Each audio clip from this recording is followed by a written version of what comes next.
There's definitely no such thing as a perfect city, but if you are thinking about whether you should move to Colorado Springs, and if you're trying to decide if you should live in Colorado Springs, then this video is definitely for you. I've had my fair share of cons from living here pretty much most of my life, but I also have some pros that I would love to share with you today. And I hope to shed some light for you for what it's like to live here in Colorado Springs. So let's get started.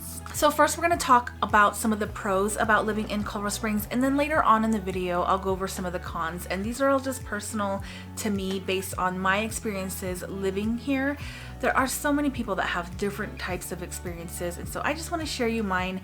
I feel like I'm just a more sensitive person. I'm hypersensitive, so anything like dry skin or things like that are going to be just usually more magnified for me.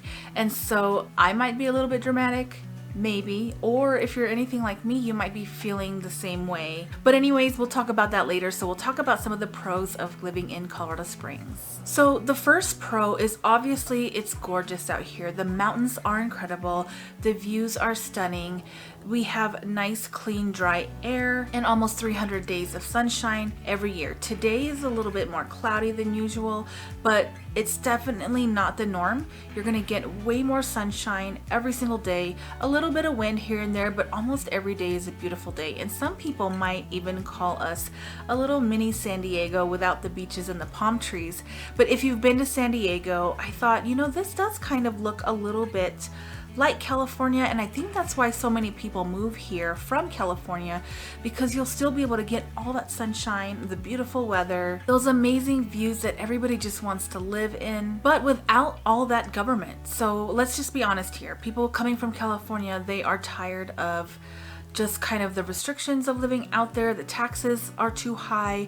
The affordability is non-existent. It's one of the most expensive areas to live in. So then you come out here and it's almost like people are just like elated because you get a bit of a deal, like on housing, like a house out here, you're gonna get way more house. $1 million house feels like luxury here compared to out there in California.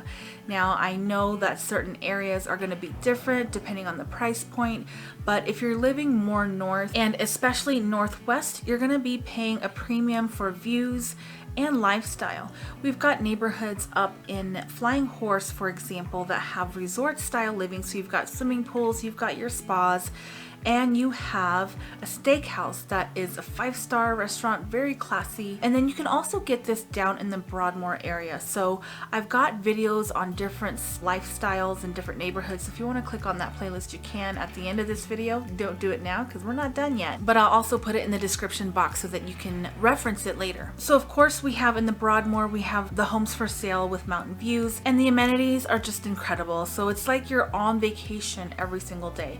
So you find a place like a neighborhood like Broadmoor Country Club or Flying Horse, or even in Banning Lewis, it's more family friendly because of the swimming pools and all of the kids activities. They've got activities for children and families. And so actually the other day we went to take some homecoming photos, and just everybody was there. They were all taking pictures. There were people doing crafts in the lobby. There were people inside of the gym. There was a pool outside. There's a barbecue area. So that's a very close-knit community. So that's something that's just really cool about living in Colorado Springs. In Fountain, you've got some neighborhoods too that are very community focused and driven, and so we do have that a lot here. Fountain is perfect for that. If you want a super close-knit community, Banning Lewis is great for that. Flying Horse is great for that. And there's just so many different neighborhoods. It really just depends on your lifestyle. But again, that first pro is the amazing views and the quality of life when living in Colorado Springs. So the next pro we are going to talk about is just how all of our military bases are here. So you've got a nice balance of diversity. So, and you know, it's a great district and neighborhood to have that diversity. And this is all stuff that you can find online, but I do love that you can go out there and just meet all these different cultures and connect with people and meet new people. You know, with the military coming in and out all the time, we just do have so many different people from different backgrounds and different stories. It's a very interesting place to be. But again, I'll put that link in the description so that you can see what the diversity looks like here in Colorado Springs. We just love being here, and all the communities are just so friendly and helpful, and people are just so kind. And you know, you kind of get what you give out. If you're not as friendly, then you're probably not going to get friendly back. But if you're smiling at people, you're waving and talking and just, you know, being polite to everybody, then people are going to reflect that back. So it's kind of a mirror of what you project. Not to say that people don't have their bad days, but it's just more likely that people are going to be friendly for you. Like, I get people paying for my coffee when I'm at Starbucks in line. People will pay for groceries. They'll see, you know, a family in front. I've done this before. There's a family in front of me and a little girl wants her toy, but mom says she can't afford it. Or it was like, I can't remember. It was some type of food like ramen or something. And, you know, I offered to pay for it, and, you know, everyone's just super nice. I've had people do that for me, and it's not because we're having a pity party or anything like that. It's just because we want to be friendly and we love doing things for each other. So that is kind of the second pro of living in Colorado Springs, just having that friendly atmosphere and the diversity of people. All right, so another pro about living in Colorado Springs is that it's not super crazy packed and busy. So you'll be able to get around. Like, I know bigger cities like Denver, it's kind of a nightmare to drive around in that traffic, but Colorado Springs isn't that big yet. We are the second largest city in Colorado, and so we still have a lot more room to grow. And we are expanding, you know, to the east and to the north. So our city is constantly growing. And even though the traffic is not ideal, like for me personally, I hate driving in the traffic. I'll avoid it at all costs. Anywhere between that 4 and 7 p.m. hour.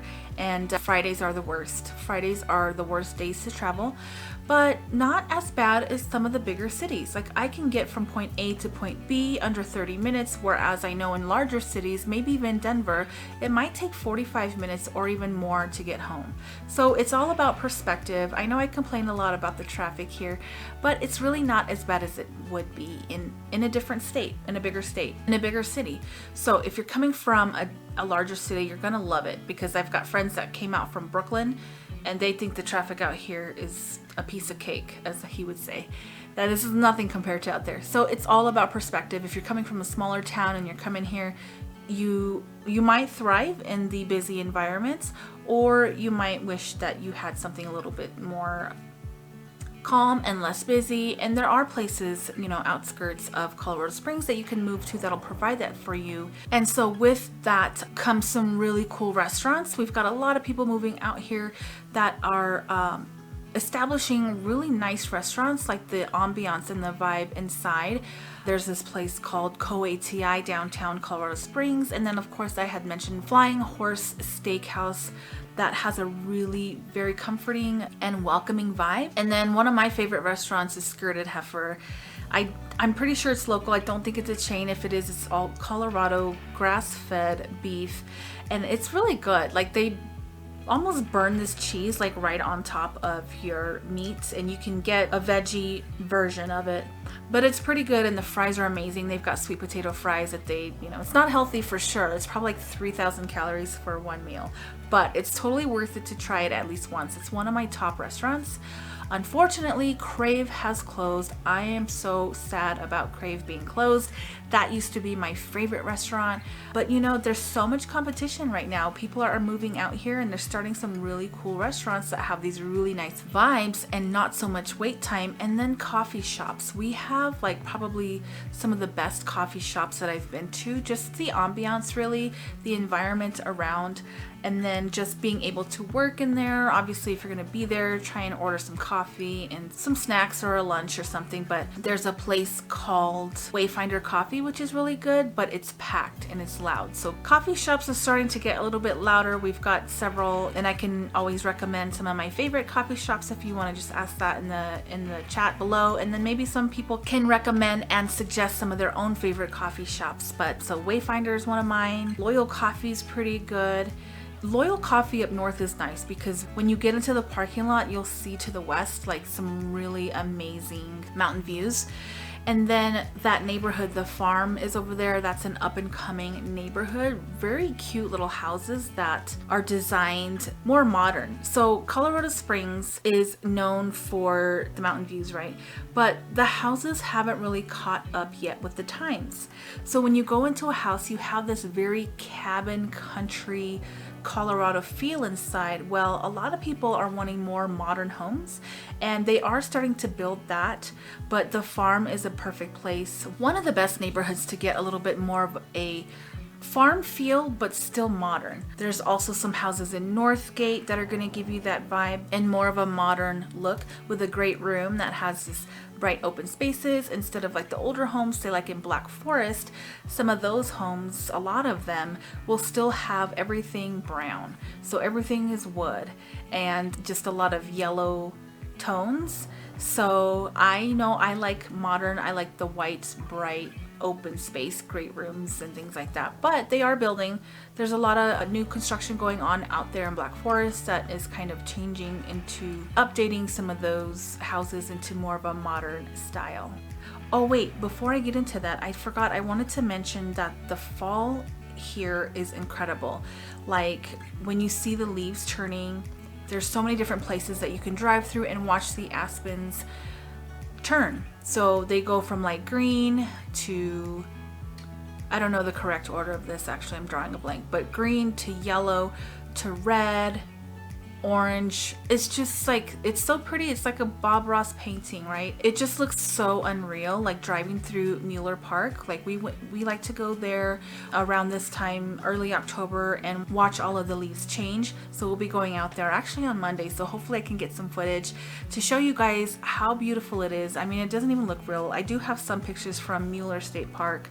We do drive down to Cripple Creek and then we see the leaves over there. We look at the mountain views over there. It's just stunning and it's so refreshing and really just energizes you. So if you can do that every year, that would just be totally worth it. Or even if you're just visiting and you want to see what it's like, Cripple Creek and Mueller State, you gotta just, I mean, Mueller State Park is intense. It's like fall in your face, and you can go out there and rent a cabin, or you can just have a picnic out there.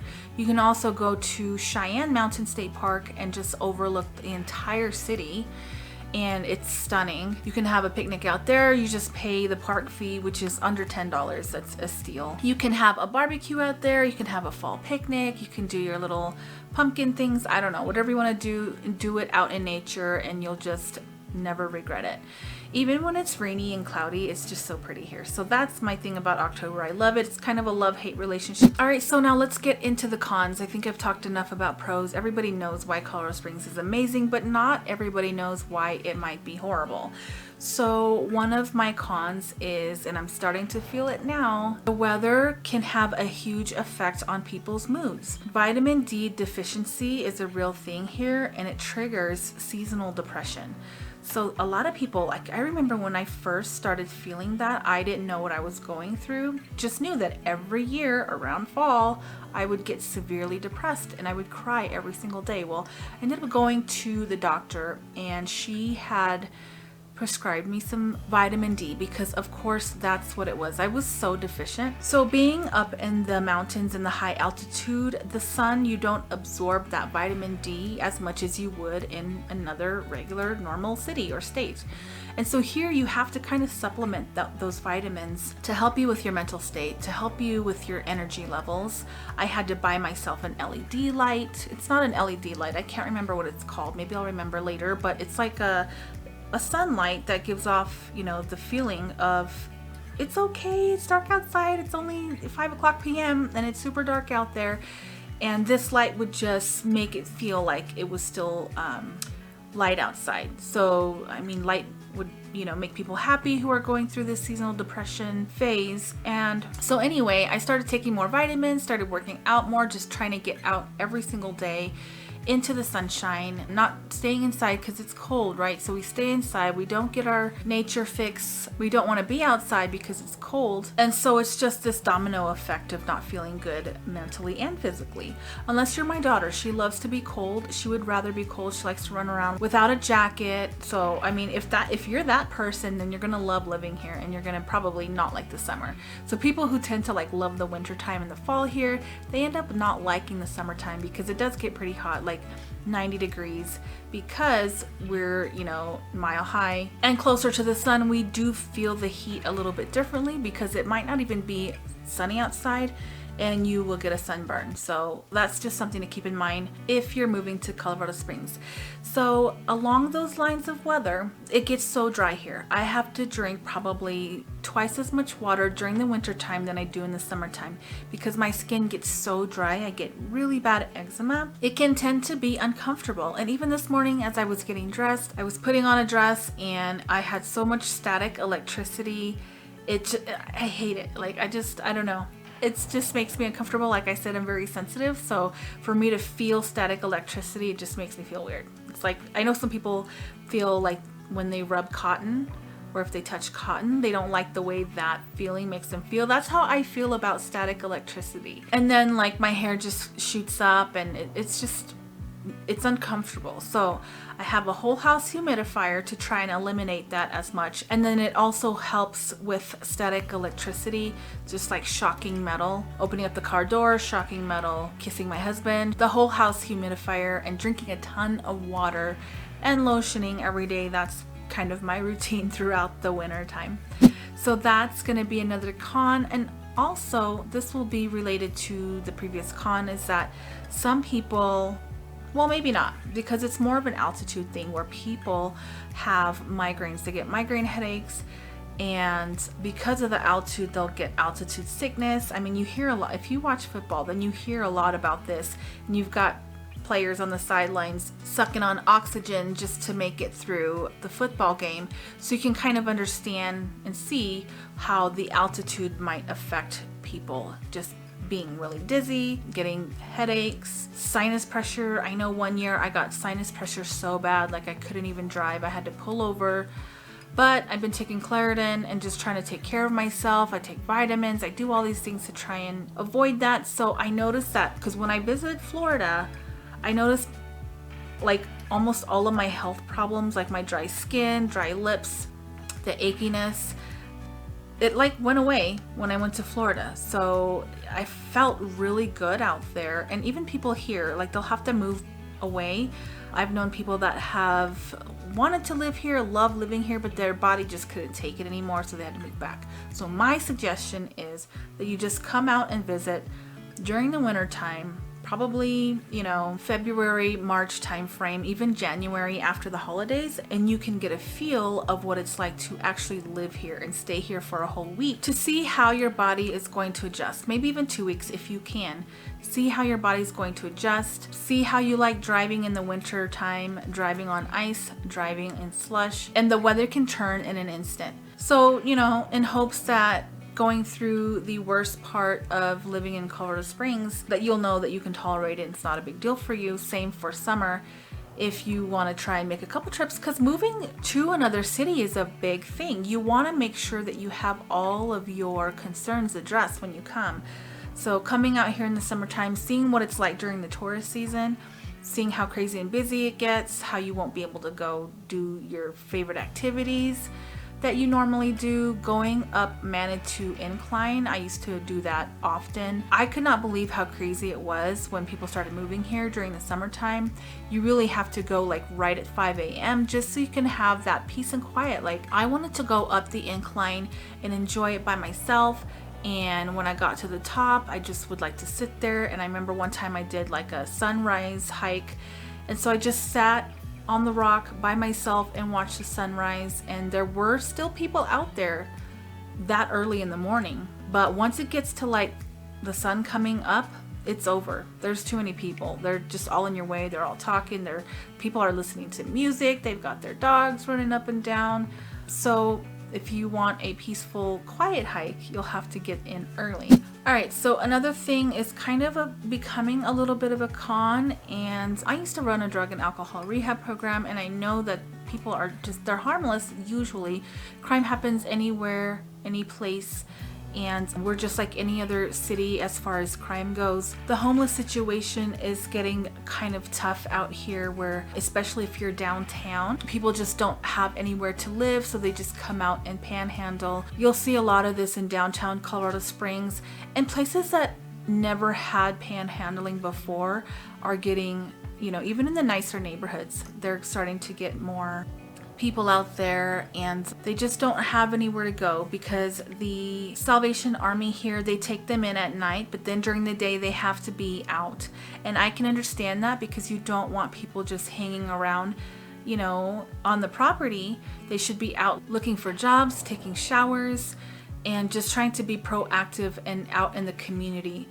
And so I think we do need to have a better structure and system for that. I know we used to take people in all of the time. There were times where we were pretty full, you know, in the wintertime it would get pretty full, but then in the summer, you know, people are content sleeping. I mean, it's kind of like camping. Like, they have their tents and they go behind the trees off the highways, and there's water there so they can, you know, do what they need to do, and then they just sleep there at night. So, and then they come out during the day. And so really hoping that some of these situations can be helped.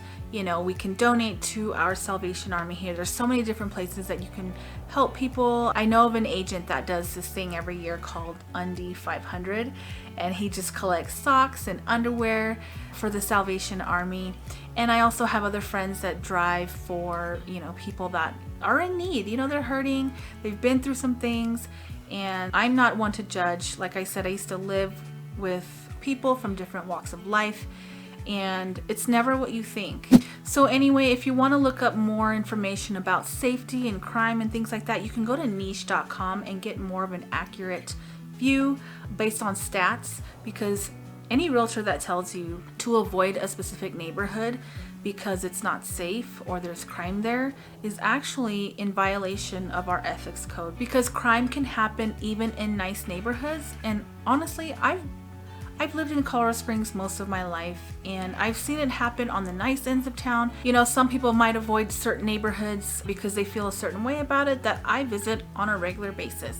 So anyway, I think that's all I have. This is a pretty long video this time, but that's all I have for you today. If you want to learn about something else, just let me know in the comments and I'll do my best to create that content for you.